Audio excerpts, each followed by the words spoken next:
I read 77 books in 2025. Let's talk about them. I feel like it's very important to start off today's video with saying that it literally does not matter how much you read in a year. I feel like it's really easy to get down on yourself during this time of year when you're seeing all of these book content creators talk about how they read 100 books. It literally does not matter. You are just as much as a reader if you read 5 books with a person that read 120. And I think both situations are amazing because you picked up a book, and that's just amazing as it is. You can't even see them, but there is 4 stacks of books right next to me. There is a lot of books to get through. So for a majority of these books, I'm just gonna make it quick, what the title is, how I thought about the book. Typically in these videos, I go from the very first book that I read in January all the way to the last book that I read in December, but today I'm gonna do it differently.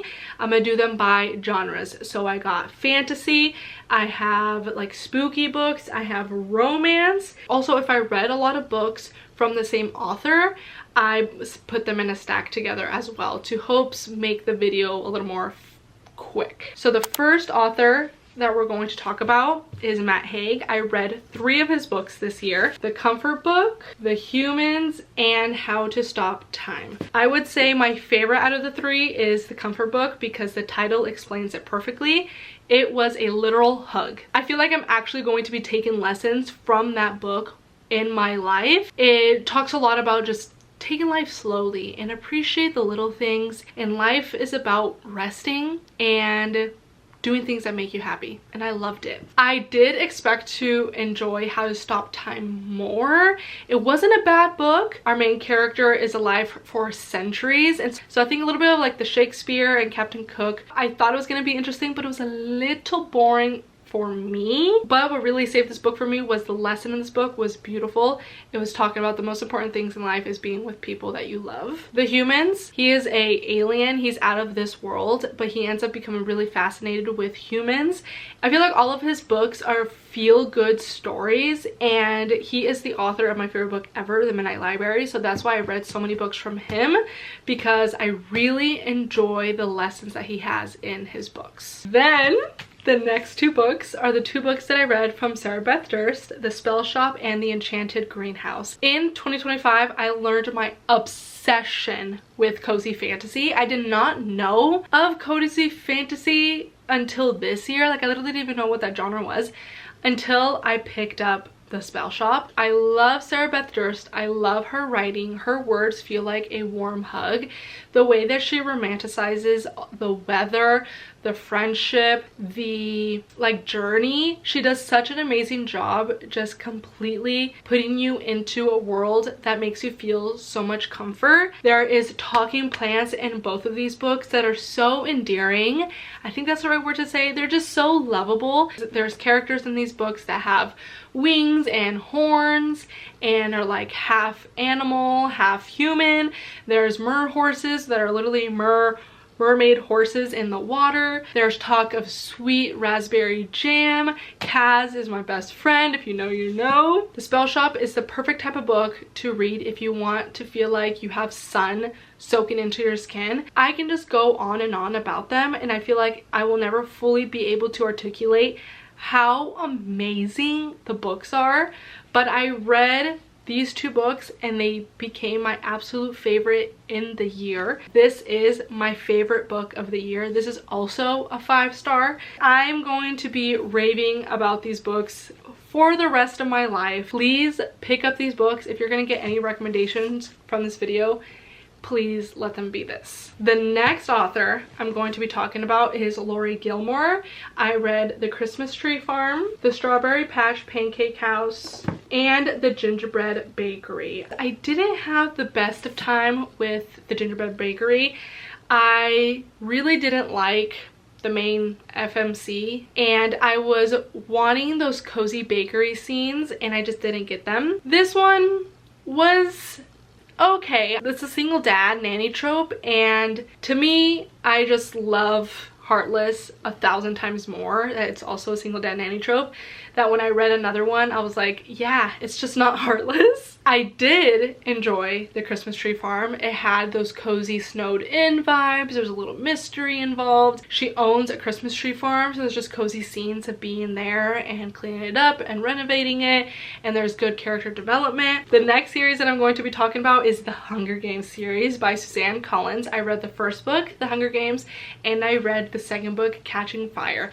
This became one of my favorite series ever. I'm so looking forward to the last 3 books in the series to read this year. I've had the best time with both of these books. I rated them both 5 stars. They're fast paced, they're so entertaining, so intriguing. You're constantly rooting for the character. The storytelling is amazing. There's a reason why these books, I feel like it's safe to say, are modern classics. I've been having an amazing time reading the book and then watching the movie. I love Katniss, I love Peeta. I'm kinda am ready to have my heart destroyed with Mockingjay. Also would highly recommend for you to pick up this series. The next series that I read and finished is The Inheritance Games. I read the second book, The Hawthorne Legacy, and I read the last one, The Final Gambit, and this is by Jennifer Lynn Barnes. Thought that there was gonna be more of a closure, end of story with The Final Gambit, but it's not, and it makes sense because she is still, I think, continuing on with the series, so it makes sense that the book was left off with an opening. I just wish that there wasn't. I feel like I wish I was able to get a little bit more of a closure, but they're young adult, there's a love triangle, it's based in a huge mansion where there's riddles and secret passageways, which is very entertaining. But after 3 books, I felt content to leave it at that. Another series that I read and loved is To All the Boys I Loved Before. This is from Jenny Han. The first one, To All the Boys I Loved Before, P.S. I Still Love You, and Always and Forever, Lara Jean. I rated this series a 5-star as well. I could not stop thinking about the series. I could not stop putting the audiobooks down. I listened to them. They were just so easy to get through. I love young adult books where we're following the character through high school and she's discovering herself and she's learning what type of person that she is, and she's going through all these obstacles. The main premise of the first book and how the story of the 3 books starts off is because she writes letters to all the boys that she's ever loved before, and she had them all in this hat box. I can't remember, I think it was like 5. There's 5 letters that she writes and they're in this box, and one day they end up actually going to those boys that she wrote them about, and so the story ends up taking off there. It's a fun time. I highly recommend as well. Then the next series is the Chestnut Spring series, Powerless and Reckless, and this is from Elsie Silver. I don't care for spice in other books, like at all. It's not that they make me uncomfortable or anything like that. I just genuinely feel like they never hit for me. Like they always make me cringe, and it kind of makes me bored. But with these books, these books have my favorite spice scenes ever. I just think they are so tasteful. They don't make me cringe. I never want to skip them. It does it just the right amount of time. I feel like sometimes books get off topic and it's just spice, and I'm like, I'm interested in the plot that we were having. The spice in this is significantly better than any other spice that I've read. I feel like the characters are emotionally smart and communicate, and if there's a 3rd act breakup, it's not done poorly. He's a hockey player in this book, and his childhood best friends to lovers. Done so well. This one, he is a bull rider, and there's the accidental pregnancy trope, and before, I wouldn't say I love the trope or even like it, I should say, but when it was in this book, I approve. Then I did not realize I read 4 books by her, but it makes sense. I read 4 books by Frida McFadden. The Inmate, which I did not like. It was so boring. The Boyfriend, which I did enjoy. War D, boring. Never Lie. The plot twist at the end, course, didn't see it coming. Didn't see it coming for any of these. This book was probably my favorite out of these three. I enjoyed the story. I liked how it was based in New York. If you need something that's quick and fast-paced and easy, if you have like a 5-hour flight, or you're going on a long road trip, or you have a weekend and you just want to read, I would say pick a Freida McFadden, because it's something that you can read in 1 to 2 days, and that's someone who's a slow reader. Then I believe this is one of the last series I'm going to be talking about. It's the Empyrean series, Fourth Wing and Iron Flame by Rebecca Yarros. I enjoyed Fourth Wing a lot more than I did Iron Flame, because Iron Flame took me forever. Gosh, it took me so long to get through. I started listening to the dramatized audiobook, and that is the only reason why I was able to finish this book. I could see why people love it. It's just not something that I gravitate towards. But I will be reading Onyx Storm because I do own it. Considering how that book ends, I'll see if I'll continue on with the series. The next section of books I'm going to be talking about is the romance books that I read this year. The first book is Hooked by Emily McIntyre. Dark romance is not for me. That's all I'm going to say about that. Daydream by Hannah Grace. This is the last book in the Maple Hills trilogy. I really enjoyed the mental health aspect that was in this book. One Last Stop by Casey McQuiston. This book was based in New York and there was time travel. That was a lot of fun. The Flat Share by Beth O'Reilly. O'Reilly. O'Reilly. O'Leary. I love the cover of this book so much, and I loved the book as well. This is one of my favorite romance books that I read. The Kiss Curse by Erin Sterling. This is one of those fun books to read during the fall time. I definitely want to continue on with the trilogy. She has a black cat that talks. She's a witch. There was a fun little twist at the end that I didn't see coming. It was a fun book. My Roommate is a Vampire by Jenna Levine. It was fun. He was a vampire, but he was keeping it a secret. This is a really good book to pick up during the fall time. If It Makes You Happy by Julie Olivia. This book got a lot of traction during the fall time, and it deserves it because the tropes in this book. He's a baker. She runs a bed and breakfast. It's in a small town. It's based in the 90s. I loved it. He's a single dad. Oh my gosh, there's a dog. This book was so much fun. I highly recommend for you to pick up this book. The Christmas Cafe by Eliza Evans. I also didn't expect to like this book as much as I did.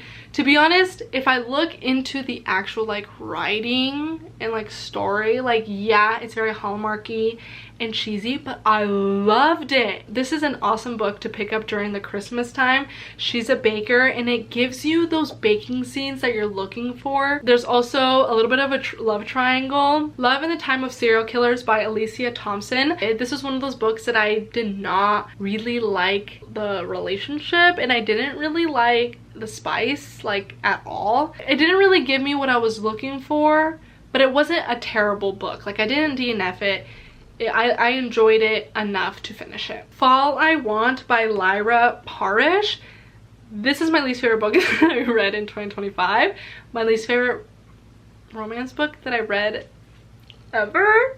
No, I don't want to be mean. I just thought the romance was terrible, and the spice, I did not like it at all. I don't know if I just am not a fan of the billionaire trope. I just thought they were, oh my god, I remembered. I'm getting flashbacks. So insta-lovey. Like, I might be exaggerating, but it felt like they said I love you within the first 50 pages. Funny You Should Ask by Elisa Sussman. This is one of those books that I haven't thought about after finishing it. I did finish this book in the beginning of the year. It's a One of Us is Famous trope, which was fun. The Love Hypothesis by Ali Hazelwood. It was one of those books that I could just read 50 pages at a time, so it was like quick and easy. I did really enjoy the whole woman in STEM part of the book. It's different from other romance books that I read, so it was a nice like separation from the rest. I am excited to keep on reading more from Ali Hazelwood. Dating Dr. Dill by Nisha Sharma. This was a fun book to come across. The main characters are, I believe it's Middle Eastern, and I love the culture. I loved the talk of the food, and he was on TV as a heart doctor, and that aspect was really fun. The Hating Game by Sally Thorne. This was probably the biggest surprise of 2025. I didn't think I was going to love this book as much as I did. This is probably like a 4.75 star, and I did not see that coming. She, the main character, was so funny. I feel like the MMC is actually like really attractive. There's a lot of times where they describe the MMC and I'm like, yeah, but in this one, this book, I was like, why are my eyes getting sweaty? The main character is talking about strawberries. Like, I did not expect this book to like get those feelings out of me.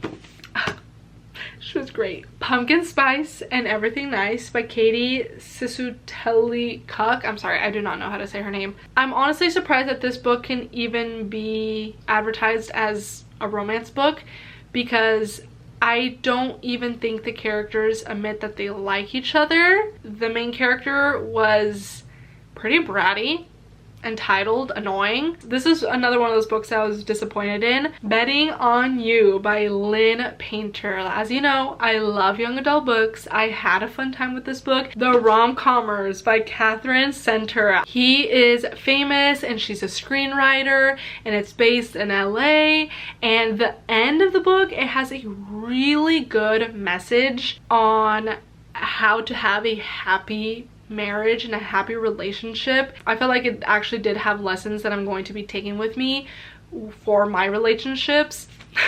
Next is Emily Henry, Happy Place and Funny Story. I love these books so much. These are one of my favorite books that I read this year. A big part of the story, of course, is between our two main characters, but it's during a friend trip. They are in Maine, and it's making me want to go to Maine so badly. So I feel like this book can also be talked about as a friendship type of book. With Funny Story, these two characters that you would never guess like coming together do, and they live together, and there's just so many scenes that are popping up in my head. You just can't come across this type of books often. It's like the reason why I'm reading is to come across books like these, because when it happens, I'm on cloud nine. Another series that I read, and I think this is the last series that I'll be talking about, is the Heartstopper series. I read all 5 this year, and I read them all in one sitting. The romance between Charlie and Nick is just so tender. It's so wholesome, but it also talks about real life struggles that I could really appreciate, and I am so looking forward to the last book, and I'm excited to see how the entire story is going to wrap up. The next genre that I'm going to be talking about is spooky books. I read 5 Survive by Holly Jackson, and I wasn't the biggest fan of this book. I definitely enjoyed A Girl's Guide to Murder significantly more. I love that series. I felt like the story was a little lackluster. We have What Waits Below by Caleb Stevens. This book was insane. It felt like I was watching a movie in my head while I was reading this book. This is a post-apocalyptic book. The Sundown Motel by Simon St. James. I thought this book was going to go a different route, so I was a little disappointed, but then the story kept going, and the plot twist and the way that it wrapped up was amazing. This was one of those books that I was able to binge read so quickly. And Survive the Night by Riley Sager. The same thing with this book. It was such a page turner. I remember being able to sit on the couch for hours and just devour the story. I did not see the plot twist coming. It wasn't anything that was far-fetched. It felt like believable. Oh my gosh. Yeah, I remember like a specific plot twist. It like blew my mind. I want to read more from Riley Sager. This one was based in a haunted motel, and it had a mystery going on. And this one, she thinks that she is in a car with a serial killer.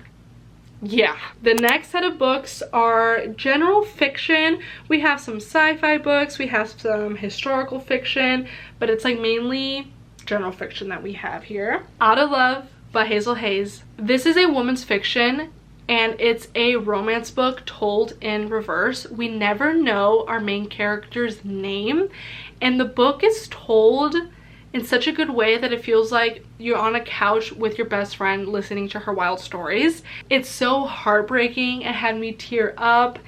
It was so empowering. This is like a hidden gem and a book that's so underrated. Yoke by Mary H.K. Choi. This is also a book that I really enjoyed. It's about two sisters who haven't had the best of relationships, but her sister has cancer, and we're going through the story where our main character is dealing with her own mental health issues, but also navigating and trying to accept the possibility of losing her sister. A Man Called Ove by Frederick Backman. I first started reading it and I had a hard time getting through it. I felt a little bored, to be honest, and I started listening to the audiobook, and this is why I love audiobooks, because if you're having a hard time reading it, if you pick up the audiobook, you can honestly have a completely different experience with it, and that's the case with this one. By the end of this book, I was crying. The relationship that he finds with his neighbors is pretty impactful. Summer of '69 by Ellen Hildebrand. This was a fun summer read. I definitely want to pick up more books from Ellen Hildebrand. I had a really fun time reading each sibling and how they're so different from the others. It had me hooked. Project Hail Mary by Andy Weir. This is also a book that I listened to. I obviously love listening to audiobooks, so I could have listened to it already, but the reason that I specifically listened to it is because so many people kept saying, listen to the audiobook, if you know, you know. And it intrigued me so much, and I understand why those people are saying it. You will have a completely different experience listening to this book than if you would just to read it. And I'm not going to tell you, because while it's happening, it's so much fun, and I want you to have the same experience. The Kite Runner by Khalid Hosseini. The book that made me cry the most this year. Such a heartbreaking story. Very uncomfortable. Almost DNF'd it because of how icky it made me feel.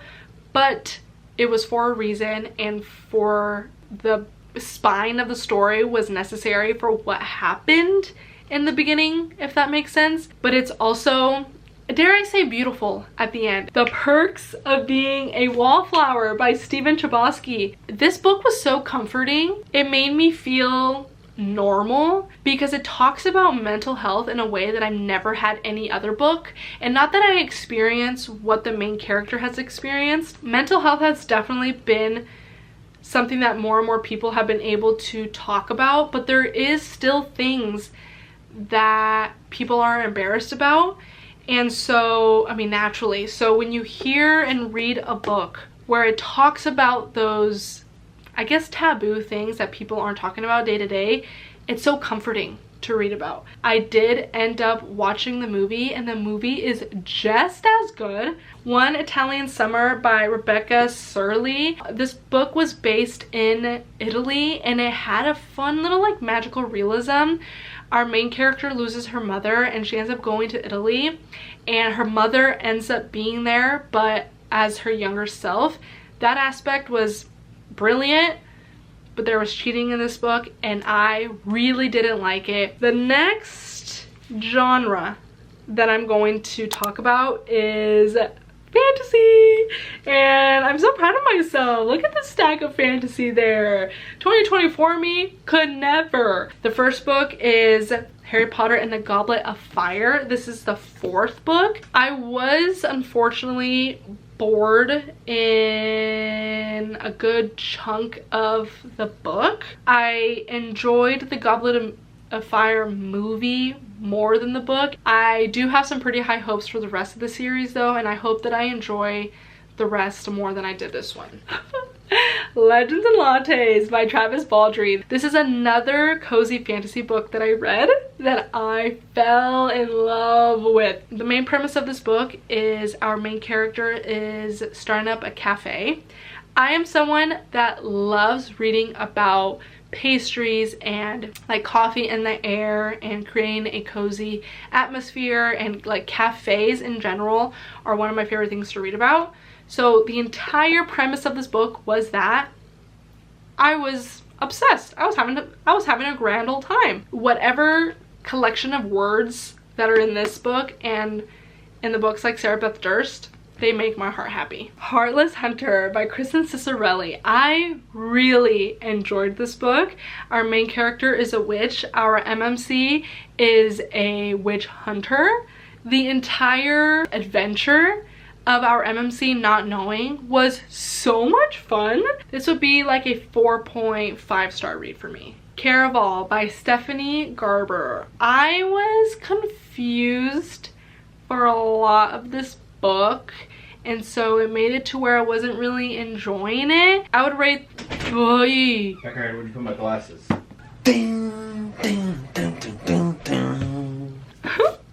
The House in the Cerulean Sea by TJ Klune. The children that are in this book steal your heart. There's a gnome who is literally alive, walking, talking, beard and all, but she's a girl, and she devotes so much of her time to this garden that's so lush and beautiful. These kids made me laugh. I felt like I was there with them at the dining table just cracking jokes. Powerless by Lauren Roberts, another 5-star read for me.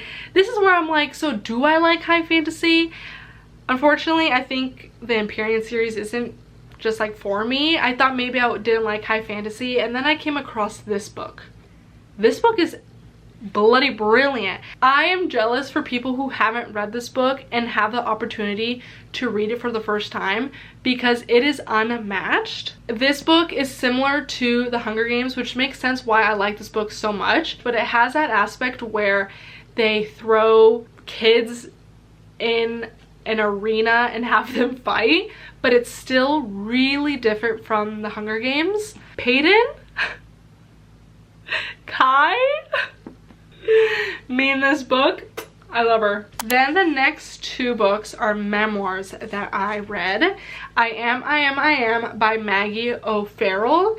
This, yep, it says 17 Brushes with Death.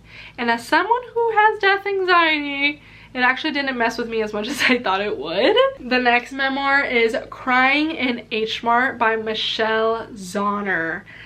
This was another book that was very easy for me to get through. A big topic of this book is food, and I loved reading about like kimchi, and I can't remember what it was, but it was like seaweed soup that you have after you have a baby, or I think like on the birthday of your children. I love learning about the culture. The last stack of books that we're going to be talking about are books that I've gotten from Afterlight. Fan Service by Rosie Danon. There was talk of like quarantine, COVID, I don't know. Those words just really threw me out of the story. Our MMC could turn into a werewolf, and that was the kind of the main thing that I loved about the book. Everything else kind of fell flat for me. The Breakup Pact by Emma Lord. She has a like cafe on a boardwalk. That aspect was so much fun, but the romance itself wasn't it.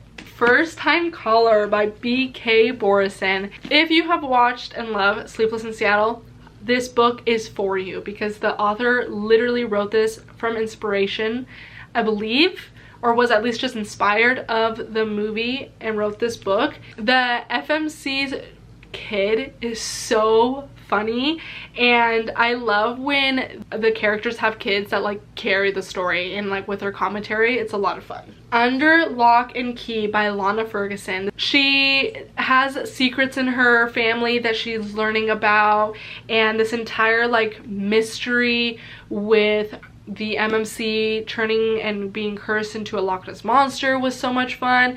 And she ends up living with her grandma, and it's on this farm that has these fluffy cows. That was just so cute. But the spice gave me the ick. Flirting Lessons by Jasmine Galori. Yeah, this is one of those romance books that for me was like a 3.5 star. The next book is Best Hex Ever by Nadia El Fassi. The cover is in a cafe, but the entire premise of the book is based at like a mansion at a wedding, not based in the cafe, which I wish it was. She does have this amazing magic because she's a witch, where she can put certain ingredients in pastries that make you feel like you're having a hug from your mother. And the last and final book, this is Love is a War Song by Danica Nava. I